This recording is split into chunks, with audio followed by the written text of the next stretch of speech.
আজকে 5ই August fascist Awami সরকারের 2 বছর পূর্তি উপলক্ষে আমরা একটা মশাল মিছিলের আয়োজন করেছি এবং এই মিছিল থেকে আমরা স্পষ্ট বার্তা দিতে চাই, আওয়ামী লীগের আস্তানা এই বাংলার মাটিতে হবে না, এই তেজগাঁয়ের মাটিতে হবে না।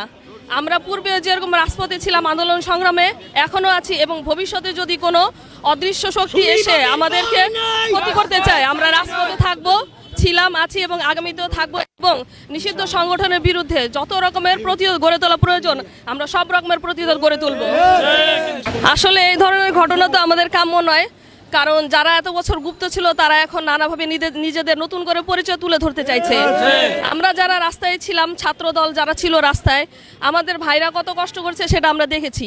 এখন ওরা এসে যদি ওদের উপরে আমরা চালাবো, আমরা সবকিছু করব, তাহলে তো সেটা হতে দেওয়া যাবে না। ওরা যদি করে তাহলে পাল্টা প্রতিরোধ আমরা গড়ে তুলবো ওদের।